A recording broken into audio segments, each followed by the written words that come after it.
Satan don't know God is on the top, gathering up the squad, doing something so holy. Leave, leave, leave, leave. Leave, leave, leave, leave. Leave, leave, leave, leave.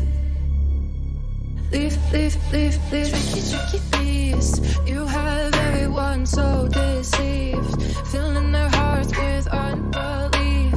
But soon you'll be on your knees. Creepy. एक लड़का एक बड़ी सी building के सामने खड़ा होकर building को देख रहा था।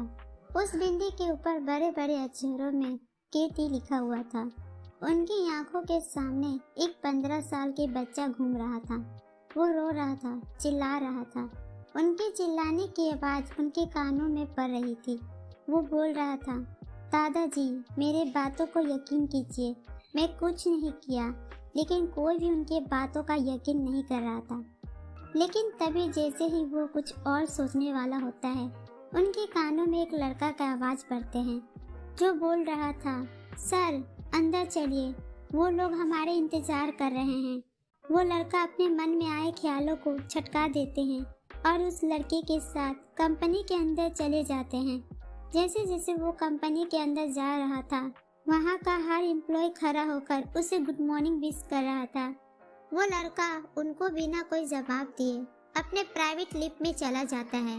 उनके पीछे पीछे उनके असिस्टेंट और उनके बॉडीगार्ड भी चल रहे थे।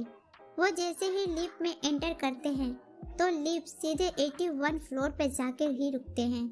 वो लड़का उस लिफ्ट से निकलकर अपने केबिन की तरफ चले जाते हैं एंड केबिन को नोटिस करते हुए और उसके बाद जाकर अपने चेयर पर बैठ जाते हैं। ये लड़का कोई और नहीं मिस्टर किम ताई और उनके असिस्टेंट जेहोप था। जैसे ही किम ताई अपने केबिन में जाते हैं तो जेहोप अपने केबिन में चले जाते हैं और अपने केबिन में से एक फाइल लेकर मिस्टर किम ताई के केबिन में आते हैं एंड डोर लॉक करते हैं। मिस्टर किम ताई उसे कम इन बोलते हैं। जेहोप अंदर आकर मिस्टर किम ताई को वो फाइल दे देते हैं। उस फाइल लेकर उसके बाद मीटिंग रूम में चले जाते हैं। उस मीटिंग रूम में एक सुंदर सी लड़की एंड 3 आदमी उनका इंतजार कर रहे थे। मिस्टर किम ताई जैसे ही मीटिंग रूम में एंटर करते हैं तो उनकी नज़र उस लड़की पे ठहर जाते हैं। उनके परफेक्ट फिगर और पतली कमर को देखकर उनके होठों पर एक स्माइल आ जाते हैं। वो लड़की ब्लैक कलर की बिजनेस सूट पहनी हुई थी एंड वाइट कलर के शर्ट पहना हुआ था। हाई पोली और रेड लिपस्टिक गोरे रंग पर खूब जच रही थी। वो लड़की भी लाचारी नजरों से मिस्टर किम ताई को देख रही थी। किम ताई जब अपने आप पर नजर महसूस करता है तो वो मुस्कुरा देते हैं एंड चलकर अपनी सीट पर जाकर बैठ जाते हैं। सभी उनके साथ अपने अपने आइडिया डिस्कस करते हैं। कुछ टाइम के बाद मीटिंग खत्म हो जाते हैं एंड वो लड़की अपने सीट पर बैठी रहती है। वो सभी के यहाँ से जाने का इंतजार कर रही थी। जैसे ही सभी उस मीटिंग के रूम से बाहर चले जाते हैं, अब मीटिंग रूम में सिर्फ मिस्टर किम ताई वो लड़की थी। उन लड़की का नाम निशा था। निशा धीरे धीरे चलकर मिस्टर किम ताई के पास जाते हैं एंड सीधा जाकर मिस्टर किम ताई के गोद में बैठ जाते हैं एंड अपने बाहों उनके गले में डाल देते हैं। मिस्टर किम ताई उसे देख रहा था एंड टेढ़ी स्माइल दे रहा था एंड बिना कुछ बोले बस उसे देख रहा था। मिस्टर किम ताई के दिमाग में क्या चल रहा था वो लड़की भी समझ नहीं पा रही थी, लेकिन वो मिस्टर किम ताई को सेड्यूस करने की पूरा कोशिश कर रही थी। वो धीरे धीरे अपने हाथ को ले जाकर उनके चेहरे पर फेरने लगते हैं और बड़े सेक्सी वॉइस में बोलती है, mister Katie I bet you. वो अपनी उंगली जैसे जैसे उनके चेहरे पे फेर रही थी। मिस्टर किम ताई मदहोश हो रहा था। किम ताई अपने एक हाथों ले जाकर निशा के बालों को पीछे पकड़ लेते हैं एंड उनके चेहरे को अपनी तरफ खींच लेते हैं। जैसे ही उनके चेहरे को देखते हैं वो बिना वक्त गवाए उनके होठों पर अपने होठों रख देते हैं और उसे बड़े ही रफली किस करने लग जाते हैं। लिसा भी उसकी वाइटलेशन को देखकर उसे वायलेंस तरीके से किस करने लग जाती है। पूरे 15 मिनट के बाद जब दोनों की सांसें उखड़ने लगती है तो दोनों एक दूसरे को छोड़ देते हैं। जैसे ही किम ताई उसे छोड़ने वाले होते हैं तब वो जोर से उनके निचले होठों को वाइट कर देते हैं। फिर अपने होठों उनके गर्दन पर रख देते हैं एन उसे किस करने लग जाते हैं। एन वाइट भी कर रहा था। धीरे धीरे दोनों एक दूसरे में मदहोश हो रही थी और उन दोनों के बॉडी के कपड़े नीचे फ्रेश पे पड़ा था। किम ताई के हाथों लिसा के चेस्ट पे होते हैं, लिसा के होठों किम ताई की गर्दन पे होते हैं, एंड उनके हाथ किम ताई के बालों पे होते हैं। दोनों एक दूसरे में मदहोश होकर एक दूसरे को प्यार कर रहे थे। धीरे धीरे दोनों के कपड़े नीचे गिरे होते हैं। लिसा को किम ताई मीटिंग रूम में बने हुए सिक्योरिटी रूम में ले जाते हैं। इस टाइम उन दोनों के होठ आपस में उलझे हुए थे एंड लिसा के टांग मिस्टर किम ताई के कमर पर लिपटे हुए थे। किम ताई लिसा को रूम में ले जाकर पेट पर लेटा देते हैं। कुछ मिनट के बाद वो दोनों एक दूसरे को पागल की तरह वाइटली प्यार कर रहा था। जैसे ही थक जाते हैं तो बेड पर लेट जाते हैं। उसके बाद किम ताई सिगरेट निकाल कर पीने लग जाते हैं। पूरे कमरे में सिगरेट के धुआं से भर जाते हैं। किम ताई एक बार फिर से लिसा के साथ वाइटली वही सब करने लग जाता है एंड फिर से अपने जले हुए सिगरेट को लिसा के नेक पर लगा देते हैं, जिसकी वजह से लिसा के चीख निकल जाती है। वो तरफ रही होती है, लेकिन मिस्टर किम ताई उनके साथ वो सब और ज्यादा वाइटली करने लगता है। किम ताई लिसा से पूछते हैं, बताओ किसने भेजा है तुम्हें? तो लिसा किम ताई से डरते हुए बोलते हैं, मैक्स ने। किम ताई मैक्स के नाम सुनकर मुस्कुरा देते हैं एंड लिसा को छोड़कर वॉशरूम में चले जाते हैं।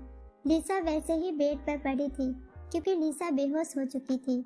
कुछ टाइम के बाद किम ताई रूम में आते हैं एंड लिसा को देखकर मुस्कुराने लग जाते हैं एंड अपने फोन उठाकर अपने बॉडीगार्ड को कॉल करते हैं। जैसे ही बॉडीगार्ड लिसा को ऐसे देखते हैं तो उनके कानों में मिस्टर किम ताई की आवाज पड़ते हैं, ले जाओ यहाँ से, मजा करो। बॉडीगार्ड लिसा को लेकर चले जाते हैं।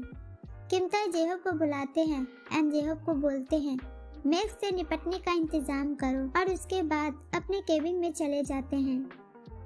पहाड़ों के बीच एक बड़ा सा बंगला बना हुआ था।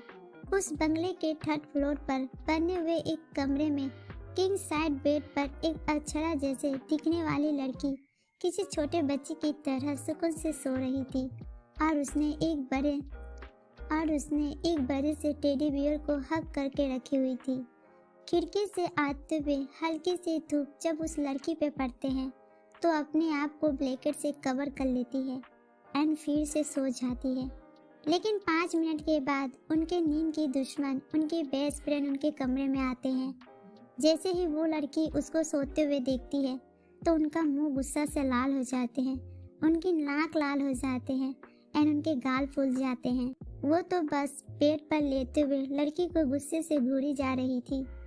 वो अपने फोन निकालते हैं एंड एक नंबर को डायल करते हैं। तभी दूसरे लड़की का फोन रिंग करने लग जाते हैं। लेकिन मजाल है कि उस लड़की उठकर अपने फोन देख ले। वो अपने फोन को इग्नोर करके अपने मुंह दूसरे तरफ करके लेट जाती है एंड फिर से अपने आप को ब्लैंकेट से कवर करके लेट जाती है। जैसे ही वो लड़की देखती है कि उनका कॉल इग्नोर कर दी है तो उनका गुस्सा फटने वाला होता है।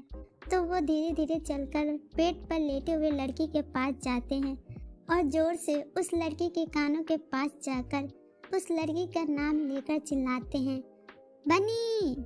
जी हाँ, ये कुंभकर्ण कोई और नहीं, हमारे नटखट सी बनी है और दूसरी उनकी बेस्ट फ्रेंड जिमिन, जिसके मॉम डैड की डेथ उनके बचपन में ही हो गया था। तब से वो बनी और उनके फैमिली के साथ ही रहती थी। बनी की फैमिली भी जिमिन को अपनी बेटी ही मानती थी और बनी जिमिन की आवाज सुन के हड़बड़ा जाती है और ब्लैंकेट के साथ ही लिपटे बेड से नीचे गिर जाती है और जोर से चिल्लाती है, ओए माँ, मेरा कमर तोड़ डाले जिमिन ने। जैसे ही जिमिन उनकी बात सुनती है तो उनका मुंह खुला के खुला रह जाते हैं। वो बनी को घूर को देखने लगती है तो बनी जिमिन को देखकर अपने बत्तीसी निकाल देती है। हाय जिमिन बेबी, मैं तो मजाक कर रही थी। उसे पता था कि जिमिन अब उसे छोड़ने वाली नहीं है, क्योंकि सिर्फ बनी की नींद की वजह से आज वो दोनों अपने कॉलेज के लिए लेट हो गई है, जिसके कारण जिमिन बहुत गुस्सा में थी। जिमिन भागकर बनी के पास जाने लगती है। इससे पहले जिमिन बनी को पकड़ पाती, बनी ब्लैंकेट को लेकर ही भागकर वॉशरूम के अंदर चली जाती है और डोर अंदर से लॉक कर देती है जिसके वजह से जिमिन और ज़्यादा गुस्सा में आ जाती है और वो चिढ़ जाती है। वो बनी को बोलती है, बनी मैं तुम्हें सिर्फ 5 मिनट दे रही हूँ, अगर 5 मिनट में तुम नीचे नहीं आई तो मैं तुम्हें छोड़ के अकेला चली जाऊंगी, उसके बाद मैं तुमसे कभी बात नहीं करूंगी। बनी जल्दी जल्दी तैयार होकर हॉल में आ गई तो उसे सोफा पर जिमिन बैठे हुए दिखाई देती है, तो पीछे से जाकर जिमिन को हक कर लेती है, जिसकी वजह से जिमिन को पता लग गया था कि बनी है। बनी जिमिन को पाउल बनाते हुए बोलती है, जिमिन माफ कर देना यार, आज के बाद कभी लेट नहीं करूंगी। जिमिन बनी को बोलती है, अच्छा ठीक है, अब जल्दी चलो, बहुत लेट हो जाएंगे।